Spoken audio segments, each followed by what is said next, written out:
ISKCON Ljubljana ki jai, Tangamani ki jai, Duhovni ki jai, Srimati Bhakti Devi ki jai, Srimati Tulsi Devi ki jai, Shri Panchatattva ki jai, Shri Gaur Nitai ki jai, Gaur Premanande, love is a running about, love is a running about, love is a running about, so Shri Guru, Shri Guru.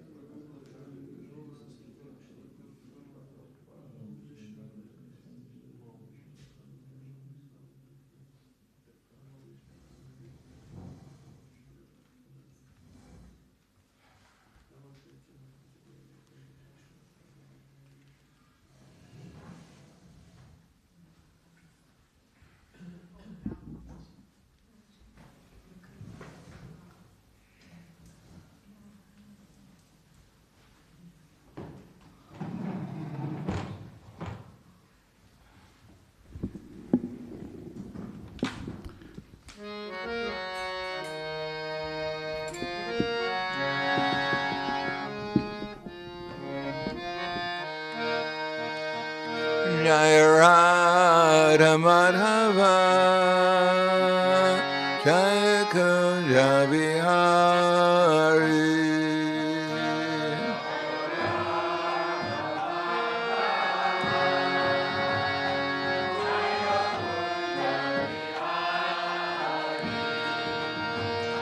Jaya Radha Madhava Jaya Kunja Bihari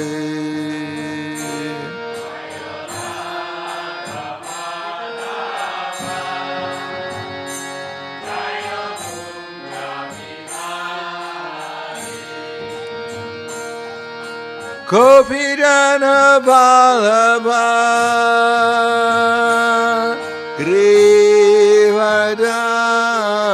Grivadari Jaya Grivadari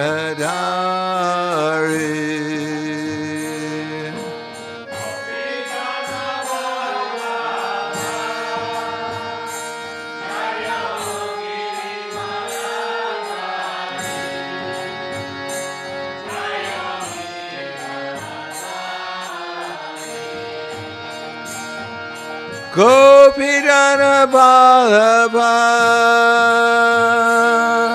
Grivadari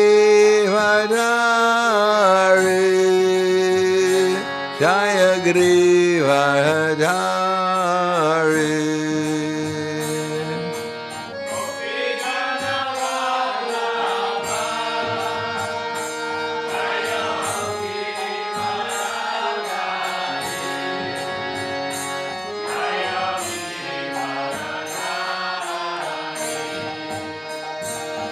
Yasodanandana Raja Janaranjana Jaya Raja Janaranjana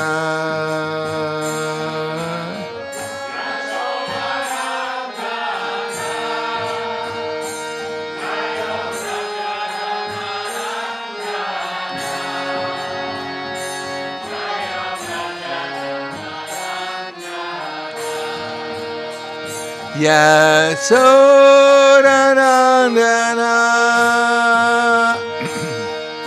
Raja Janaranjana Jaya Raja Janaranjana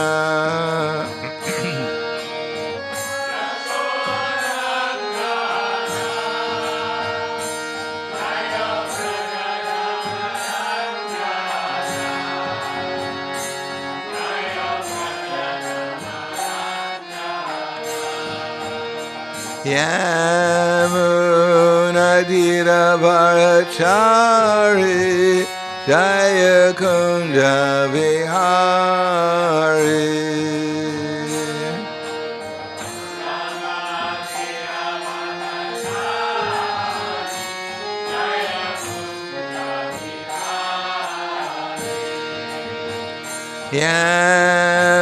Yamunadira Bharachari Jaya Kunja Vihari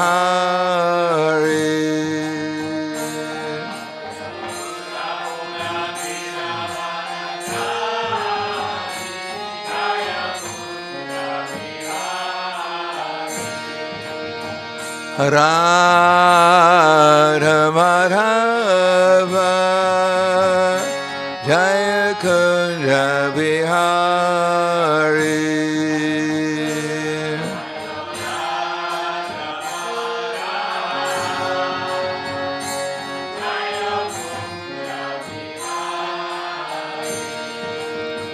Jaya Radha Madhava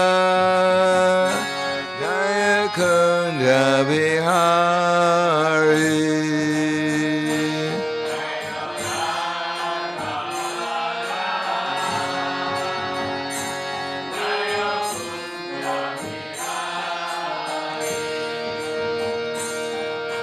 Gopidana Vallabha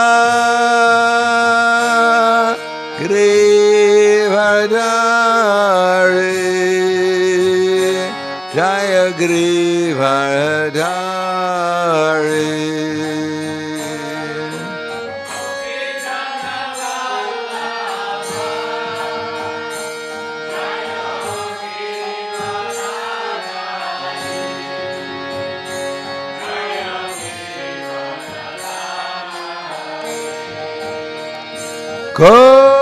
Kopirana Bhalava Grivadari Jaya Grivadari.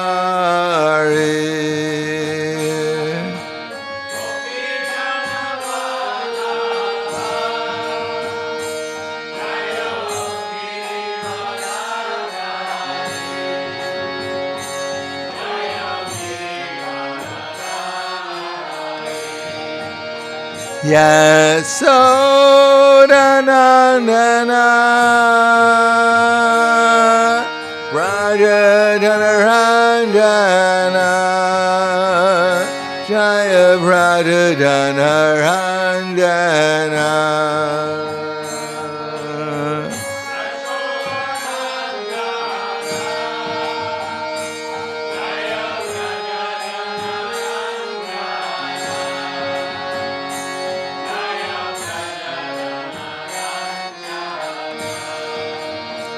Yasodanandana Raja Dhanaranjana Jaya Raja Dhanaranjana.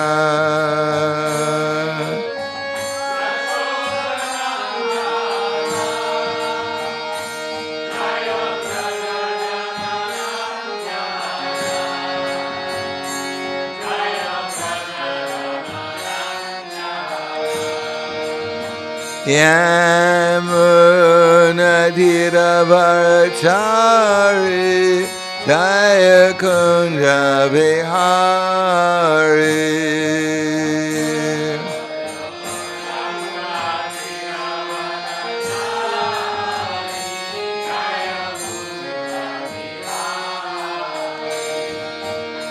Yamunadiravarachari Jaya Kunja Vihari.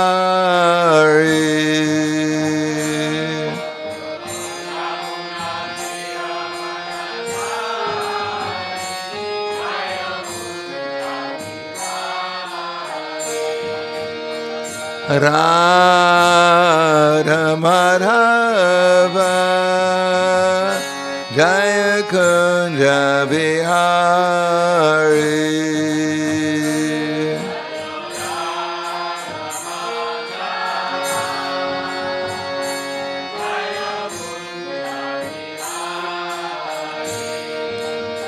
Jaya Radha Madhava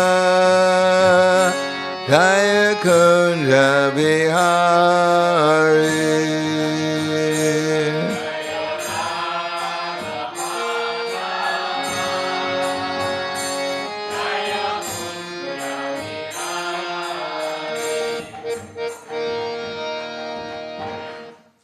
Jayam Vishnupad Paramahansa Prabhadakacharya Asadhara Satushi Shiman. His Divine Grace Shalasi Bhaktivedanta Swami Srila Prabhupada Ki Jai. Gaur Premanande Haribo Slava Zabrani Bhaktam Slava Sri Guru Ishi Garangi. Namo Vishnu Vidaya Krishna Prasthaya Bhute Srimate Bhaktivedanta Swami Tenamane. Namaste Saraswatum Deve Gauravani Pacharne Nirvishesha Shnivadi Paskatyade Siddharne. Om Agyanativanandasya Gananjana Salakaya Chaksur Militam Yena Tasmai Shri Guruve Namaha Shri Chaitanya Manovishtam Stapitam Yena Bhutale Swayam Rupa Kadamayam Tadati Swapadantikam Bandeham Shri Guru Shri Yuta Padakamalam Shri Gurum Vaishnavam Cha Shri Rupam Sagradatam Sahagana Raghunatam Vitam Tam Sajivam Sarvaitam Savadutam Vrajada Saitam Krishna Chaitanya Devam Shri Radha Krishna Padan Sahagana Lalita Shiva Sakan Svitamscha Hey Krishna Karna Sindhu Dinabando Jagatpate Gopesha Gopika Kanta Radha Kanta Namostute Tapta Kanchana Gaurangi Radhe Vrindavaneshwari Vrishubhanu Sudhadevi Pranamami Hari Priye Vanchakapa Druvyascha Kripa Sindhu Vyevacha Patitanam Pavanebhyo Vaishnavebhyo Namo Namaha Shri Krishna Chaitanya Pranitananda Shri Advaita Gadadhar Shivasati Gaura Bhaktivinoda Hare Krishna Krishna Krishna Hare Hare Hare Rama Rama Rama Hare Hare Om Namo Bhagavate Vasudevaya Om Namo Bhagavate Vasudevaya Om Namo Bhagavate Vasudevaya Srimad Bhagavatam, Canto 9, Chapter 18. King Yayati regains his youth, and text 1 is number of sons. So, and then we have a text we can read here. Shukadeva Goswami, text 1. Shukadeva Goswami, actually I'll read the, how many would like to hear the summary? Raise your hands. How many don't want to hear the summary? How many don't want to raise their hands? So we'll read the summary.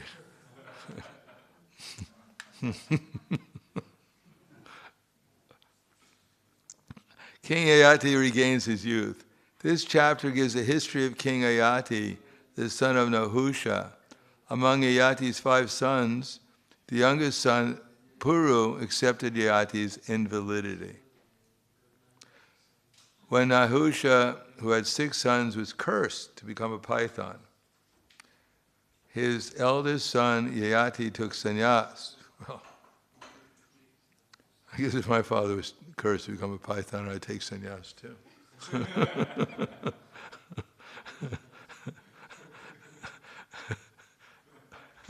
Anyhow, this person who cursed my father might curse me too, so get out while you can. And therefore the next son, Yayati, was enthroned as king. By providence, Yayati married the daughter of Shukracharya. Shukracharya was a Brahmana and Yayati was a Kshatriya, but Yayati married her nonetheless. Shukracharya's daughter, named Devayani, had a girlfriend named Sharmista, who was the daughter of Vrishaparva. King Yayati married Sharmista also. The history of this marriage is as follows. Once Sharmista was sporting in the water with thousands of her girlfriends, and Devayani was also there. When the young girls saw Lord Shiva seated on his bull with Uma, they immediately dressed themselves. But Sharmista mistakenly put on Devayani's clothes. Devayani became very angry, rebuked Sharmista, who also became very angry and responded by rebuking Devayani and throwing her into a well by chance. Oh, into a well. Be careful when you're dealing with ladies.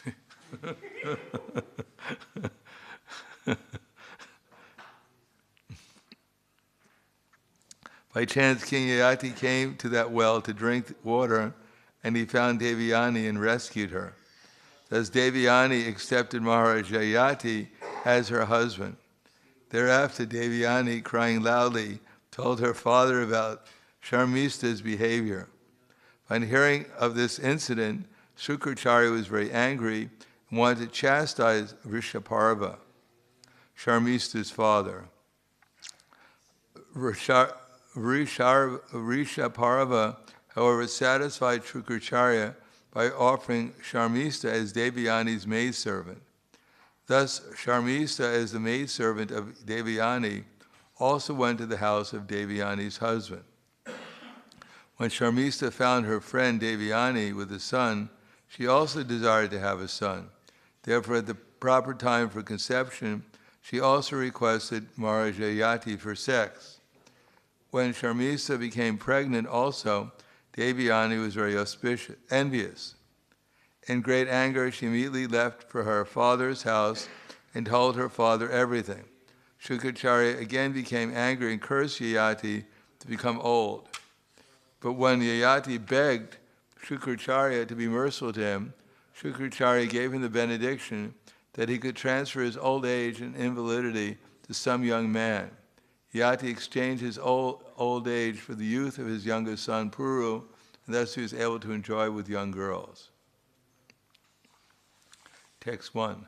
Shukadeva Goswami said, O King Parikshit, as the embodied soul has 6 senses, King Nahusha had 6 sons, named Yati, Yayati, Samyati, Ayati, Viyati, and Kriti. Kriti was the only one out. Everyone else had a Yati to them.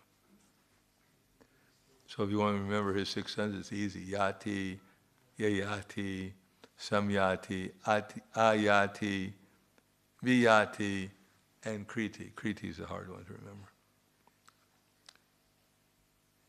Raja, text 2. Rajam Naichad Yati Pitra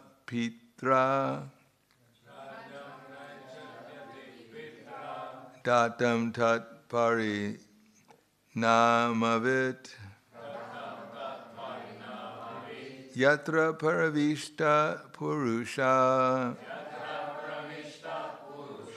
Atmanam Nava Buddhyate Raja Naichad Yati Pitra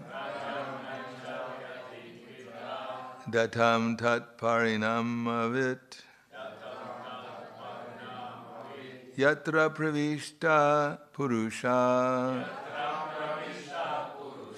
Atmanam Nava Buddhyate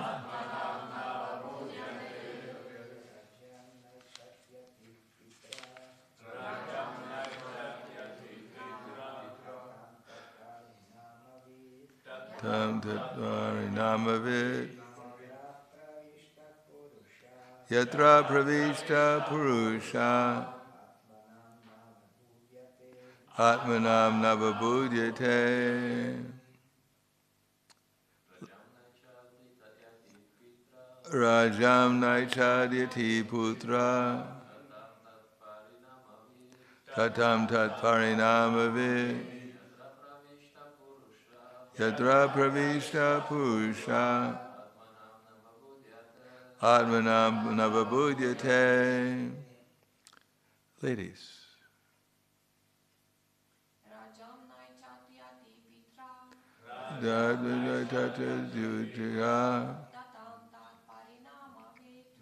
Tam Tatmari Magavit Yatra Pravishta Purusha Atmanam Bhavibhuyate. Rajam, the kingdom. Na Aichat, did not accept. Yati, the eldest son. Yati, Pitra, by his father. Datam, offered. Tat Parinamavit, knowing the result of becoming powerful as a king. Yatra, wherein. Pravishta, having entered.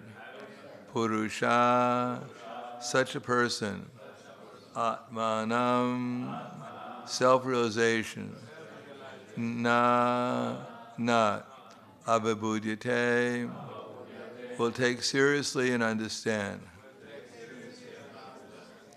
Translation and purport by His Divine Grace, A.C. Bhaktivedanta Swami Srila Prabhupada. When one enters the post of king or head of the government, one cannot understand the meaning of self-realization. Knowing this, Yati, the eldest son of Nahusha, did not accept the power to rule, although it was offered by his father. Purport. Self-realization is the prime objective of human civilization and is regarded seriously by those who are situated in the mode of goodness and have developed the Brahminical qualities. Kshatriyas are generally endowed with material qualities conducive to gaining material wealth and enjoying sense gratification. But those who are spiritually advanced are not interested in material opulence. Indeed, they accept only the bare necessities for a life of spiritual advancement and self-realization. It is specifically mentioned here that if one enters political life, especially in the modern day, one loses the chance for human perfection. Nonetheless, one can obtain the highest perfection if he hears Srimad Bhagavatam. This hearing is described as Nityam Bhagavata Sevaya. Maharaj Parikshit was involved in politics, but because at the end of his life he heard Srimad Bhagavatam from Shukadeva Goswami, he attained perfection very easily. Sri Chaitanya Mahaprabhu has therefore suggested Stane Stita Shrutigatam Tanuvang Manobir Ye Priyaso Jita Jitop Yasi Taistrilokyam. Regardless of whether one is in the mode of passion, ignorance, or goodness, if one regularly hears Srimad Bhagavatam from the self-realized soul, one is freed from the bondage of material involvement. Namo Vishnu Padaya Krishna Prasthaya Bhutale Srimate Bhaktivedanta Swami Namane Namaste Saraswatunde Deve Gauravani Pacharane Nirvishesha Srinivadi Paskyadyade Sadarane. This ninth canto is meant to take away the glamour of material existence from our idea of material glamour. That now we're in Kali Yuga and things are not very pleasant. The flowers, as we can see, don't have any aroma. They're more or less like plastic flowers, most of them. The food sometimes doesn't have any taste. As I mentioned, there's a breakfast cereal very famous in America called shredded wheat. I don't know if you probably never heard of it. Probably have it in India though. No? It's just kind of like wheat, and it's like in little balls or something. It's like in squares, rectangles. Anyhow. So they decided to test the nutritional value of the shredded wheat to rats to see what would happen if they ate the shredded wheat. So they put the box of shredded wheat in the cage of the rats, and the rats ate the box and left the shredded wheat. Because they knew where the nutrition actually was. It wasn't in the shredded wheat, it was in the box. If there was any nutrition. So this is Kali Yuga. And we're thinking, oh, if only I was in Satya Yuga, then I could actually be happy and enjoy. Or if I was in some heavenly planet, in the Nanda Kandana forest with the Apsaras, then life would be good. But here we find, because we haven't come to the part, that even if you become a great king in Treta Yuga or in some other yuga, it's possible that you could be cursed to become a python. So who'd want to be a python in Satya Yuga? Or you might become cursed in some other way. That Shramishta, as we heard in the summary, picked up Devayani because she had taken her clothes. I hope they don't have that problem in the ashram. Luckily, we don't have any wells around here to get thrown into. Just by changing clothes. I mean, when I joined the movement, we had one bin, and everyone, after the laundry was done, by, like, even we had a small temple, maybe 7 or 8 devotees in it, all men. So everyone would throw their dirty clothes in the laundry, and someone would go out to the laundry machine and do the washing, and come back, and everyone would just take out of the basket. No one had their own clothes.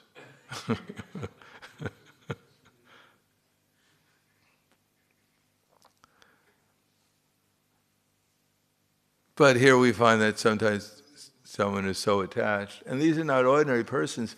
These are persons in another yuga with much more Brahminical qualifications than we have. And yet, by a little problem, they become so disturbed, they're throwing their friends into a well, naked. So what to speak in this age? What can we expect? In any case, here it says, in this particular verse, that generally speaking, even you're in an exalted position, such as a Kshatriya, and Kshatriyas were able to fight on the battlefield fearlessly. They weren't in the Bali concept of life. When we hear about activities, we should also try and remember what the consciousness behind the activity is. Because in this age, people go out and they fight because they're crazy. Maybe they take intoxication or something, or they give them some pills that make them hyper, some kind of speed or something. So they go out and they're not even aware of what's going on. But in these previous ages, they didn't have to give the warriors some kind of amphetamines or something to get them to go and fight. So they're naturally, because of their consciousness was beyond the material consciousness, therefore they could fight with fearlessness, because they didn't identify themselves with their gross or their subtle body. Like when the demigods fought against the demons on the shore of the ocean of milk, sometimes one party would be killed, but they were so enthusiastic to fight that even they came back as ghosts in their subtle body, they would pick up their gross body and continue the fighting. I mean, that's enthusiasm for the fight. Could you imagine getting killed and you're so enthusiastic to continue the fighting? You can actually pick up your gross body and continue on with the fighting, even in your ghostly body. So they were on a different platform of consciousness.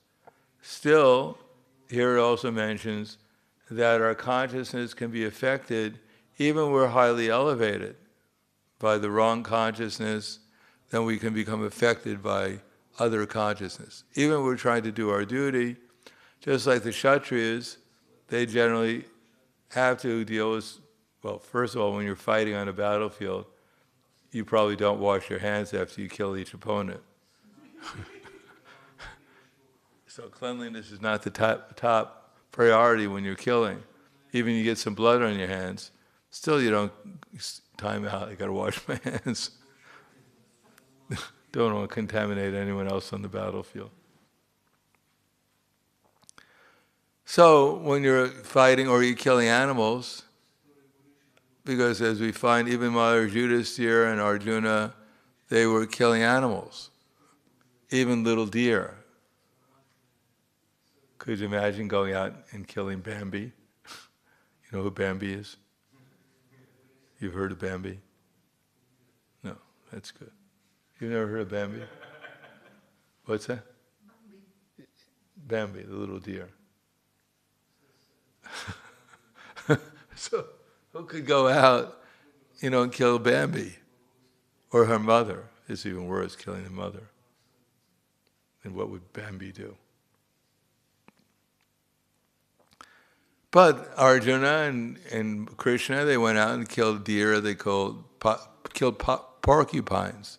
They killed rhinoceroses and tigers and lions because they had to practice fighting. So what kind of consciousness were they were in? They were beyond the material consciousness because they understood that this was going to be offered in sacrifice. And therefore the animals would actually be benefited. There's nothing for a Kshatriya to do that's better for an animal than to kill it and offer it in sacrifice, because then it gets the opportunity to get a human form of life. So it's out of mercy that one will do such a thing. But if we did it, because we don't have such conviction, nor do we know how to perform a sacrifice that would give the animal a human form of life, therefore necessarily we'd be in a different consciousness, and it would affect us. It would affect our consciousness, such activity. As a matter of fact, whatever we do affects our activity, our consciousness. If we're too lazy to get up and wash our hands before we eat, then when we're eating, it affects our consciousness. We'll feel guilty. So why didn't I wash my hands? It's all right. Why didn't I just make the effort, that much effort? And therefore, when we're eating, we'll feel guilty and we won't be able to eat properly.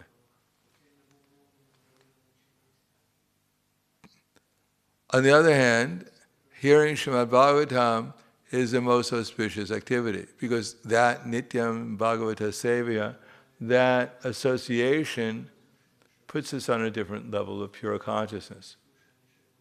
It doesn't, of course, we're sitting here, we're not doing anything. Maybe mentally we're wondering when the class is going to end. But we're not doing anything. We're supposed to be hearing Srimad Bhagavatam.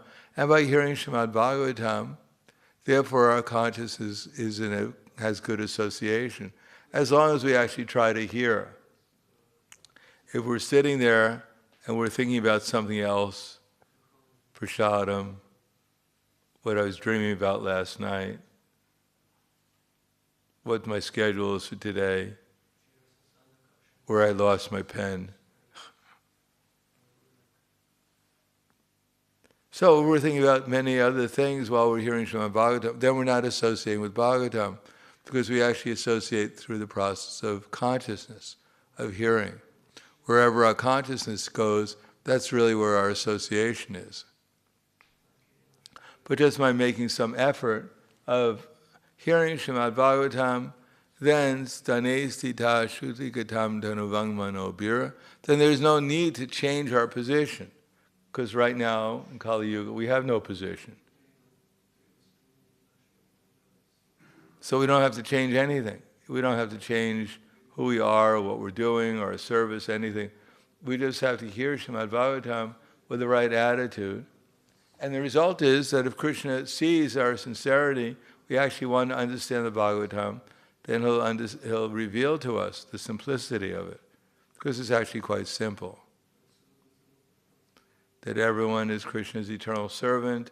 Everyone has an opportunity to join Krishna and be eternally happy in their loving relationship with Krishna and his devotees. That's the whole Bhagavatam. So everyone, and all we do is have to hear it, try to understand it, so we accept that actually I am Krishna's eternal servant, and my goal of life is to join the loving pastimes with Radha and Krishna and their associates. And although I have a material body and I have to do so many things now, but I shouldn't forget that's my goal in life. Srila Prabhupada once wrote to me, he said that you should go around the world, which I used to do, and spread Krishna consciousness. But you should remember to make the goal of your life to go back to Godhead without any further delay. So we should remember that's our goal. All these other things that we're encountering are just temporary bumps on the road. Just like in front of our temple now, we have bumps on the road. So if people didn't know that, and they go quickly over the road, they get a big bump. But they don't die.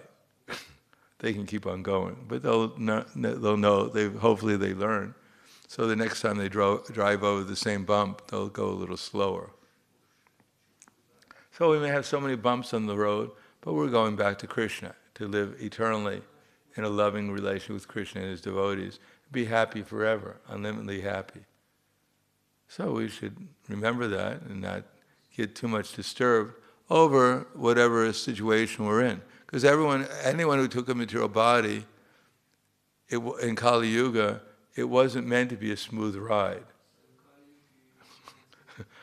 We may imagine that, I'm so nice, I'm so pious, so this and that. Why is there so many bumps on the road? Because the road is bumpy, that's why.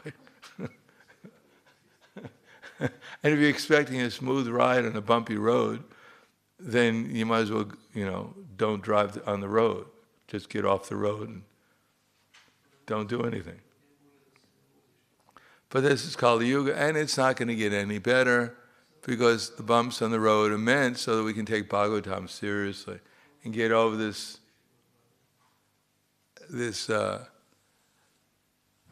not so much optimistic, this illusory, sentimental idea that everything's going to be nice if I just make the right arrangements.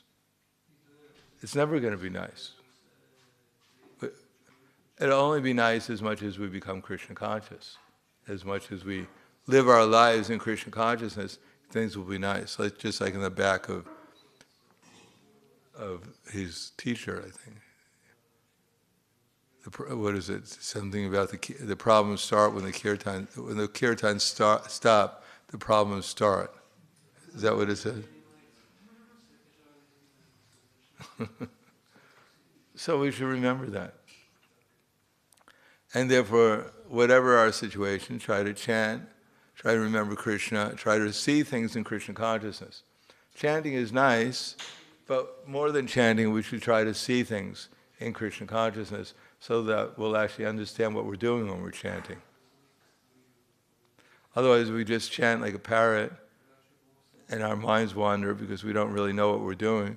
We won't really cry out to Srimati Radharani and Krishna, just like a child calling for its mother. There's a quality that has to be there for the chanting also. Not that I better chant because otherwise I'll get in difficulty. No, the idea, we're not chanting, just not so we don't get into difficulty. We're chanting so we can develop love for Radha and Krishna and their associates. That's why we're chanting. And then there won't be any difficulty. Then we won't be affected by the external material world so much.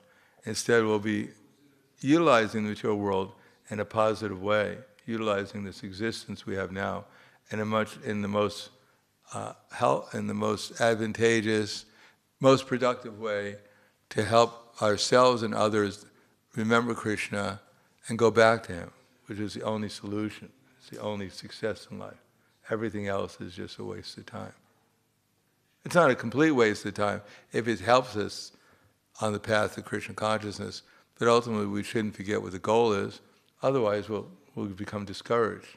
If we have some other goal, everyone is supposed to become discouraged because that's what Kali Yuga is all about, to discourage everyone in order to inspire them to take shelter of Krishna. So I'll stop there. Thank you. Any questions?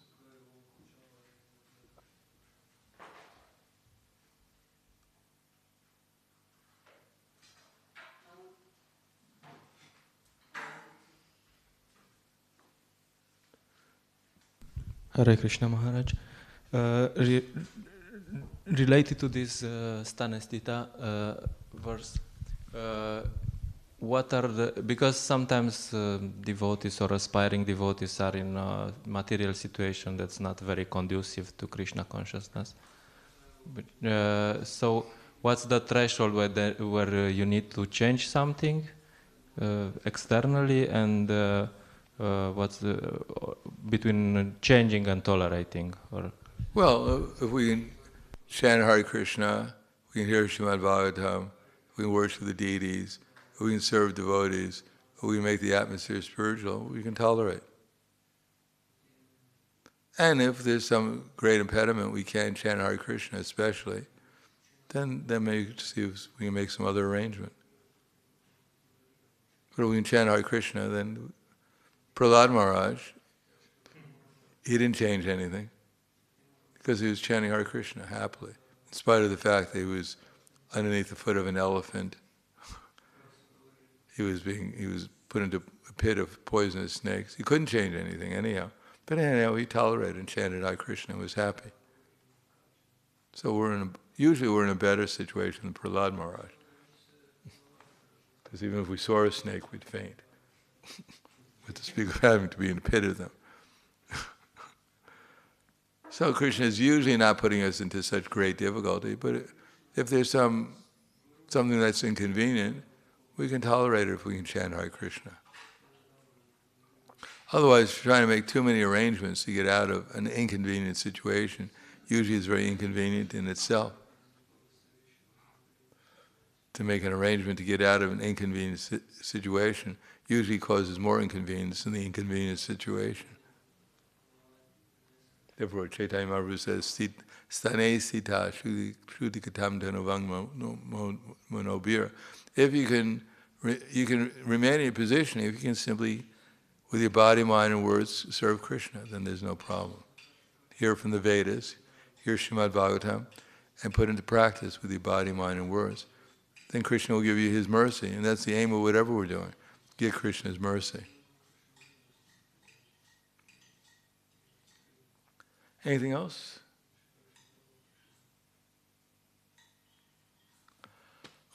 Khwala Grantaraj Srimad Bhagavatam ki jai, Srila Prabhupada ki jai, Gaur Premanande.